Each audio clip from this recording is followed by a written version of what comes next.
Está começando o Café Filosófico e hoje a gente recebe a presença aqui da promotora Rossana Sudário, da Defesa do Meio Ambiente. Bem-vindo, doutora. Muito obrigada. Bom, a gente quer conversar um pouco, saber, né, como é que está isso, que há umas semanas atrás soubemos que a vaquejada sofreu uma certa interdição por parte do Supremo. A gente podia atualizar-nos sobre isso para a gente começar a conversar um pouco. Sim, na verdade foi uma decisão em um processo que nós chamamos de ADIM, Ação Direta de Inconstitucionalidade, por conta de uma lei do Ceará que regulamentava a vaquejada como esporte. Ocorre que nós temos no artigo 225, num dos seus incisos, a proteção da fauna. E a vaquejada ela é uma atividade que provoca, mesmo assim ocorreram várias mudanças, tem gente que fala em regulamentos, tem gente que fala numa capinha para proteger o rabo do boi, essas coisas, né? Mas assim, eu sustento que mesmo com todas essas mudanças que ocorreram em algumas vaquejadas, vale salientar, porque até hoje existem aquelas vaquejadas que quando o vaqueiro percebe, ele está com o rabo do boi na mão. Né? Tem um boi com pata quebrada e ali termina tendo que ser sacrificado. Isso é comum acontecer no interior do nosso estado. Então, assim, essa ADIM, ela foi proposta pelo Ministério Público Federal e pela Procuradoria-Geral da República, questionando a constitucionalidade dessa lei. E essa decisão recente entendeu que realmente a vaquejada, por provocar maus tratos aos animais, ela seria inconstitucional. Por um lado, tem justamente esse ataque ao artigo 225. 225. Mas, claro, os defensores da vaquejada podem colocar que também é um patrimônio cultural e que também está previsto na Constituição. Exatamente. A defesa disso. Né? Eles colocam isso, que é um patrimônio cultural, que é a cultura do nordestino. Ocorre o seguinte, numa decisão judicial, nós temos, na Constituição Federal, nós temos vários interesses que são conflitantes. Então, nós temos a defesa do patrimônio histórico, né, e cultural, e nós temos, neste caso específico, a defesa da fauna. Quando o juiz vai decidir, ele tem que, digamos, sopesar esses diversos interesses e decidir qual é o mais importante. E, na verdade, foi isso que o STF fez. O STF não desconhece a existência na nossa Constituição Federal da proteção ao patrimônio cultural, ao patrimônio histórico. Certamente. Só que ele fez essa escolha, né? Foi uma maioria bem apertada, eu reconheço, 5-6, mas houve essa escolha pela defesa da fauna. E também os defensores da vaquejada dizem que o acontecimento, né, ele gera muito emprego, gera muito movimento, muito capital, negócios. Esse é um primeiro aspecto. E um outro que poderia guardar-se aí, ou de maneira oculta, né, um certo preconceito que é vindo do Nordeste, porque no sul do país também acontecem eventos com animais, por exemplo, da Farra do Boi em Santa Catarina, os rodeios, o famoso rodeio de Barretos, onde se bem a prática é outra, mas também pode haver maus tratos aí, não? Eu acredito que o rodeio é até pior, né? Pelo pouco que eu conheço de rodeio, eu acredito que o rodeio seja bem pior e que eu saiba, já foi questionado inúmeras vezes, já várias festas foram proibidas, essa farra do boi, se eu não me engano, acho que não acontece mais, né? Então, assim, essa questão de ser preconceito, na verdade é mais um argumento que os defensores das vaquejadas utilizam. Eu não vejo preconceito porque, na verdade, todos esses supostos esportes, esses ditos esportes, tipo a farra do boi, por exemplo, também, todos eles são questionados por quem, sabe assim, por várias associações que defendem os animais, todos já foram levados ao Poder Judiciário, já houve decisões. Ocorre que nesse caso específico da vaquejada, foi uma ação direta de inconstitucionalidade e agora está com essa repercussão toda. Eu sei que, inclusive, agora está acontecendo uma audiência pública na Câmara, lá em Brasília, assim, eu vi uma lista dos convidados, assim, eu não vi nenhuma associação defensora dos animais ter sido convidada. Eu realmente, assim, porque a audiência pública, eu já fiz algumas audiências públicas, e quando a gente faz uma audiência pública, a gente faz o regulamento, dá ampla publicidade, essa coisa toda. E convida partes conflitantes que estão para discutir a situação. Então, assim, eu não vejo como preconceito, eu não vejo como seja só essa questão cultural. Eu até reconheço que faz parte, assim, é uma coisa que faz parte da cultura do Nordeste, mas eu acredito que a gente precisa mudar. Cultura precisa mudar sempre. Aliás, tudo precisa mudar sempre. Nada no mundo permanece igual. Eu estava lembrando aqui de uma citação do Jorge Luiz Borges, que ele fala assim: vi o horror onde outros viam costume, né? Então, de fato, o costume muitas vezes oculta uma certa crueldade, uma barbaridade que tem que ser superada também, né? Mas me chama a atenção que só mesmo a Vaquejada tenha sofrido essa ação de inconstitucionalidade e, por exemplo, os rodeios de São Paulo, Mato Grosso Porque não não tenham existe sofrido nenhuma, ainda. que eu saiba, não existe nenhuma lei regulamentando o rodeio. Como é que, se não existe a lei, vai ter essa ação direta de inconstitucionalidade? Que eu saiba, foi essa iniciativa. Na verdade, essa iniciativa foi buscando defender a vaquejada, né? Regulamentando, dizendo que é esporte. Rodeio eu desconheço, não existe nenhuma lei regulamentando rodeio, não existe nenhuma lei regulamentando a farra do boi. Mas eles, exatamente, né? Não é que se não a lei é permitido. Se não a lei, não vai ter ação direta de inconstitucionalidade. Isso, sim. Porque a alegação da inconstitucionalidade de uma norma, ela pode ser feita de duas formas: de maneira concentrada, através da ADIM, como foi feita com essa lei do Ceará, ou de maneira difusa, quando a gente argumenta isso, até um juiz de primeira instância, argumentando, o requerente, no caso pode ser o Ministério Público, pode ser uma parte qualquer, argumenta que aquela norma específica é inconstitucional. Não, mas então, se entendi, deixa eu ver. O Ceará, agora mesmo, essa lei vai ser derrubada, vai tramitar ainda, né? Cabe recurso? Ainda vai, depois da publicação do acórdão, cabe recurso. Mas a lei apenas regulamentava a vaquejada como esporte. Como esporte, exato. Não havendo a lei, isso não significa que não possa haver vaquejada? Olha, a gente precisa aguardar a decisão porque assim, o direito, as pessoas que não são da área imaginam que... eu fui entrevistada por um repórter, ele disse: mas qual é a dúvida que existe que a vaquejada agora está proibida? Eu disse: a vaquejada não foi proibida, né? Não foi isso que aconteceu. O que aconteceu é o seguinte: depois da publicação do acórdão, é que nós vamos ver, na parte dispositiva, o que é que o STF realmente vai decidir com relação ao assunto. Há, inclusive, no direito, há duas correntes. Uma que diz que uma decisão em ADIM, ela vincularia a todos aquela decisão, e outra que diz que não. Então, não há uma coisa isso não é tão claro. Primeiro, a gente precisa ver o que o STF vai realmente decidir quando ele colocar no papel, quando esse acórdão for publicado, quando ele transitar em julgado. Sabe o que é transitar em julgado? Quando não tem mais nenhum recurso. Então, depois daí é que a gente vai poder ver o que o STF realmente decidiu. Por hora, a gente só sabe que o que foi decidido é que vaquejada provoca maus tratos, certo? Isso eu já sabia que provocava. Não é? Então, assim, as pessoas, antes dessa decisão, já poderiam ter proposto ações civis públicas, impedindo... Aqui, por exemplo, eu estava de férias, o colega que me substituía propôs uma ação civil pública por conta de uma vaquejada que iria se realizar ali, já perto daquela área de Parnamirim, tem um supermercado, uma coisa... Eu não lembro exatamente a área, isso já faz bastante tempo. Quando eu voltei, foi que eu vi esse processo. E ela foi proibida, porque não tinha licença ambiental, porque se trata com animais, teria que ter licença ambiental. Então, assim, as questões, elas podem acontecer independentemente de ter ou não ter essa decisão. Elas já poderiam acontecer, elas podem acontecer hoje, tipo assim, uma ação civil pública pode ser proposta contra um evento de vaquejada que vai acontecer não só por conta dos maus tratos, mas por conta da falta de licença ambiental, por exemplo.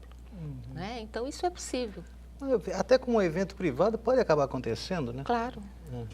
Bom, o fato é que tem uma tradição bem grande, né? Ela remonta, sei lá, uma época, eles chamavam de apartação, é isso? De trazer o gado que está perdido, tentar trazer para marcar, etc. E tal. E aí isso redundava numa festa e que se transforma nessa vaquejada. Esse outro aspecto que eu toquei agora há pouco sobre os negócios e o dinheiro todo que gira em torno das vaquejadas. Como é que isso, numa época de crise, isso parece que soa um pouco mal, né? Tirar Exatamente. emprego das Numa época de pessoas. crise, as pessoas pensam isso, mas eu acredito que pensariam, mesmo se não fosse época de crise. O que eu sustento é o seguinte, eu tenho um processo também por conta do transporte feito através de carroças, com tração animal, e as pessoas sempre têm esse argumento, porque são os empregos. Gente, as coisas mudam. Certo? Tem uma história, se me permite contar, uma história rapidinho, uma história que um mestre, eu vou procurar ser bem rápido. O mestre estava com o discípulo, né? Aí chegou eles estavam viajando, aquela história que o mestre viaja com o discípulo, eles estavam viajando e se hospedaram numa casa onde o casal só tinha, a família só tinha uma vaquinha. Uma única vaquinha. Então, a vaquinha dava o leite, né? Eles não matavam para comer, nem tinha vaquejada, só existia aquela vaquinha. Né? E eles foram muito bem recebidos. Aí o mestre, antes de sair, ordenou ao discípulo, jogue essa vaquinha joga naquele precipício que tem, ele joga ali. Né? Mas como é o único sustento deles? Joga, eu estou mandando. E discípulo, que é discípulo, obedece. Ele jogou. Um ano depois, eles voltaram, estava um local muito diferente daquela choupana pobre que eles tinham sido recebidos anteriormente. Existia plantação, todo mundo estava trabalhando, a família toda, os filhos, o pai, a mãe. Não existia mais a vaquinha, eles foram plantar, eles foram colher e tinham prosperado. Ou seja, na China, vocês sabem que na China o mesmo ideograma para crise é para oportunidade. Então, assim, crise, ela também gera oportunidade. É que a gente tem muita dificuldade de sair da zona de conforto. Então, aquela pessoa, aquela família que deve fazer a sela, que deve fazer coisas com couro do animal, imagina que vai fazer isso a vida inteira. Olha, ela pode fazer talvez alguma coisa muito melhor e prosperar com isso. Essa semana eu fui numa loja e eu consegui achar pela primeira vez, aqui em Natal, um sapato que não era feito de couro. Eu digo, puxa, que maravilha. Era eco-friendly, coisa lá. Até caro, né? Eu digo, que maravilha vocês estão fazendo. Agora a mulher disse, todo mundo está fazendo. Por quê? Porque existem pessoas que se recusam a usar couro no seu sapato. Eu adoro borracha, né? Muito ecológico. Eu vou esconder meu sapato de couro aqui. Mas aí entra uma outra questão, né? Pode ser, claro que a oportunidade pode aparecer na crise, essas mudanças de paradigma e tudo mais. Mas eu fico imaginando até que ponto esse peão ainda vai conseguir se adaptar, né? De que maneira poderia se adaptar, né? Mas não é essa a nossa questão aqui, não é a questão econômica, né?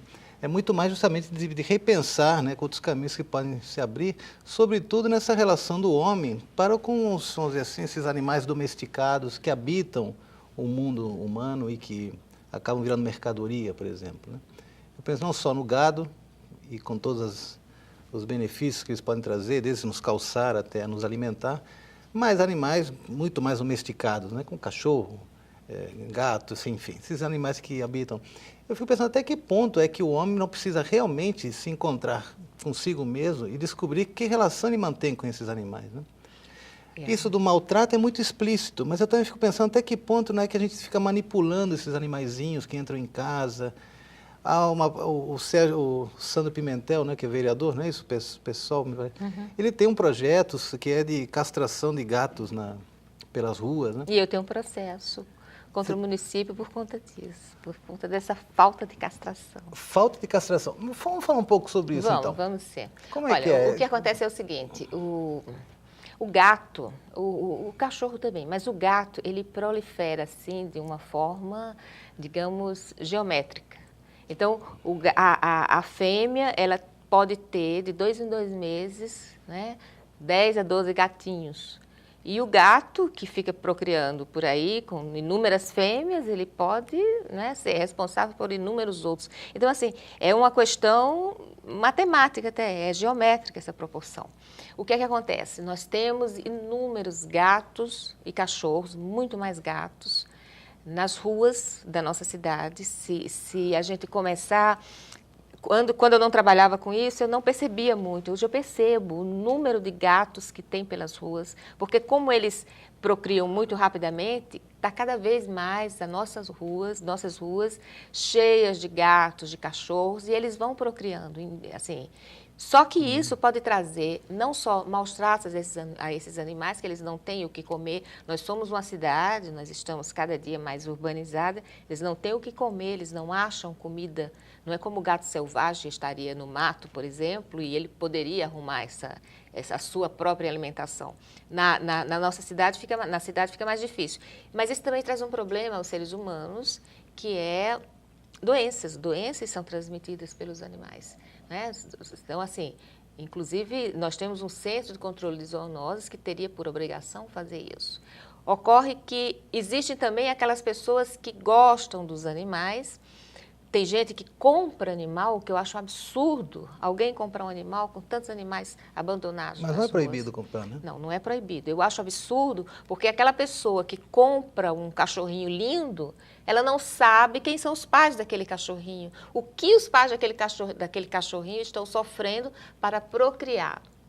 Eu já tive de atuar num caso, por exemplo, inclusive o pessoal que está aqui, ontem eu comentei isso, eu recebi uma informação que tinha uma cachorra cega com um cachorro trancados num cubículo e ela estava só para procriar, para esse animal ser vendido. Porque ela cega, ela não sabia o que estava muito acontecendo naquele cubículo e ela se machucava muito. Horroroso. Isso acontece. Isso aqui em Natal acontecia isso? Aqui em Natal. Então, o circo dos horrores. Exatamente. Isso. Não, mas a vida dos animais, o que nós seres humanos fazemos com os animais... Mas é isso, a impressão é que pertence ao homem, né? É uma coisa, mas não é. O animal, quem gosta dos animais não chama nem que fulano é dono, fulano é o seu tutor, né?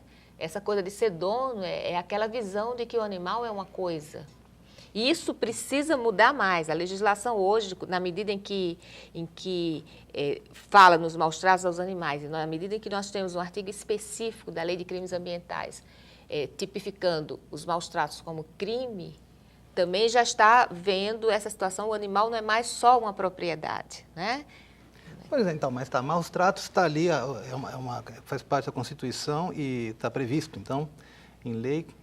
Mas eu pergunto, de certa forma, os frigoríficos, os donos da... Concordo. Todos eles deviam parar já, né? Não existe maus tratos, para mim, não existe maus tratos. Pior do que matar para comer, né? Eu concordo, mas acontece que essa é uma etapa da luta na defesa dos animais que eu acredito que vai demorar um pouco a ser percebida. Porque, na verdade, a forma como esses animais... Você falou muito bem, é um circo de horrores. Eu deixei de comer carne, inclusive depois eu terminei voltando um tempo, e agora eu voltei a parar de comer carne, mas eu deixei lendo um livro da Teosofia, onde era descrito assim, o horror, a sensação terrível que os animais sentem quando eles estão indo para o matadouro. Se você pesquisar na internet, tem um instituto chamado Instituto Nina Rosa, onde há um vídeo que chama A Carne é Fraca. Eu não consegui ver todo, porque chega um momento que era tão pesado, eu não consigo ver essa coisa tão pesada, né? Assim, mas o que eu sei é isso, o animal, quando ele está indo para o abatedouro, ele sabe, ele já sente a energia, ele sente o cheiro de sangue dos animais. Até o abate humanitário é com um êmbolo, como se fosse uma injeção, mas assim, da grossura de um dedo, que coloca na cabeça do animal. E imagina a dor disso, é muito humanitário isso, né? Não existe morte humanitária. Como é que você vai matar de maneira humanitária? Não existe, né? Então, assim, eu concordo com o seu entendimento. Na verdade, se cada um de nós tivesse que matar o bicho para comer, muita gente ia ser vegetariana. Ia ser difícil você criar o teu bichinho ali e falar, vamos agora comer. Exatamente. E dar nome, então, eu já vi muito relato de adultos que, quando criança... tinha uma galinha de estimação, tinha um carneirinho, uma coisa, e depois os pais matavam. Quando ele via, o amigo dele estava ali no prato.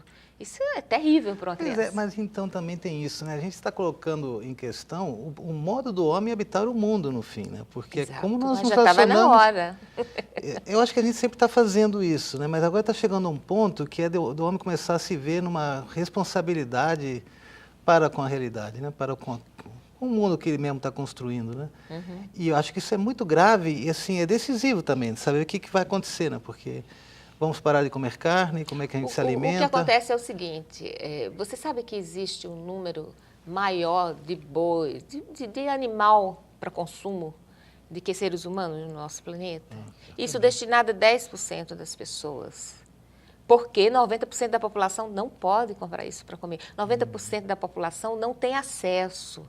Certo? Então, o que acontece é que nós temos um planeta onde os bens ambientais, que pertencem a todos nós, os bens ambientais são bens difusos, ele pertence a toda a sociedade. Esses bens ambientais, eles são apropriados por um número pequeno de pessoas e são essas pessoas que utilizam isso. Você imagina quantas pessoas no nosso planeta têm acesso à carne? São muito poucas, 10%. Grande parte das pessoas não tem acesso nem a nada.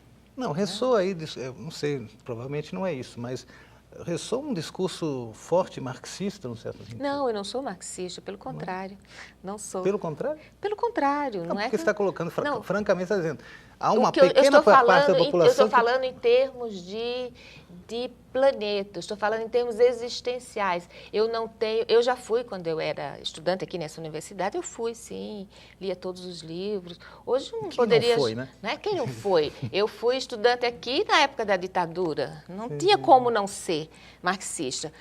Li livros de filosofia parece marxista. muito assim, plástico entender que, de fato, há uma minoria que se alimenta muito bem nesse planeta e uma maioria que, de fato, também não come carne todo dia, né? Eu estou falando em termos de planeta. Se a gente precisa... Se todos os seres humanos tivessem, por exemplo, o nível de consumo que a gente tem, que os americanos, nos Estados Unidos, por exemplo, precisaríamos de 3 planetas. O que acontece é que a alimentação baseada na carne, ela provoca a devastação da Amazônia. As árvores que... Assim, a Amazônia ela tem um tipo de solo muito específico para aquela vegetação. No momento que isso é desmatado para a criação de gado, no momento que isso é desmatado para a plantação de soja, vale salientar, transgênica, que não é boa para consumo humano. Então, isso aí não é uma questão de ser marxista, é uma questão de ser alguém que está vendo que esse tipo de alimentação que nós temos, eu digo nós porque... Né? Eu me estou colocando assim, esse tipo de alimentação que a gente tem, baseada no consumo de carne, provoca uma devastação terrível. Extremamente antiecológica e isso. Sim, o pescado também. Né? O pescado, primeiro que o peixe hoje está contaminado por mercúrio e outros metais pesados. Por quê? Porque os dejetos humanos existem em inúmeras cidades que estão colocando isso no mar. Isso vai afetar o peixe também. Fora que o peixe também morre de uma forma... Imagina só, o peixe morre sufocado, sem ar. Não dá. Olha, dentro do circo. Eu lhe proponho o seguinte, a próxima vez, for comer um peixe, pesque, mate o peixe e coma. A galinha, pegue a galinha, mate a galinha. Eu não teria coragem, eu nunca matei uma galinha. Quando eu comia carne, eu comecei a pensar, eu digo, nunca vou conseguir. E a radicalidade do seu discurso vai além disso, da alimentação, né? A gente pode também pensar que mesmo as rações que são destinadas ao consumo de cães e gatos, por exemplo, também se utilizam dos animais para fazer experiências. O vegano, por exemplo, ele dá uma alimentação vegana também para o seu animal e tem dado certo. E também cobaias em experimentos de... Puxa, nem me fale, isso é outra situação. Por exemplo, uma sugestão que eu dou a todas as pessoas é procurar saber o que tem o seu batom, o que tem o seu creme, que as pessoas... Produtos cosméticos que passam no... Assim, por exemplo, um produto que é usado para passar aqui, por conta das rugas e tudo, ele... Certamente, 90% das empresas testam em animais. Essa história de testar cosméticos em animais, mas existem listas na internet dizendo quais empresas testam em animais. Você já viu? Assim, é uma coisa terrível. Eu já vi essa foto. É assim, o bichinho é um coelhinho, um cachorro beagle, da raça beagle, ele é muito usado nisso. Então, eles ficam com coisas assim, né? Aí começam a colocar... É horrível. É terrível. Gente, quem for comprar um batom, quem for comprar um creme, pesquisa na internet antes a empresa que está fazendo. Bom, doutora Rossana, chegamos ao final do programa. Tínhamos outros assuntos para tratar, mas o nosso tempo acabou. Então, eu queria lhe agradecer pela participação aqui, por esclarecer uma questão que, de algum modo, toca a todos nós. Né? Obrigado. E eu é que agradeço a oportunidade de estar aqui conversando com você sobre esses assuntos. Muito obrigada. Nada, eu que agradeço. Então, hoje eu conversei com a promotora Rossana Sudário, defensora do meio ambiente, promotora da defesa do meio ambiente. E semana que vem tem mais. Até lá.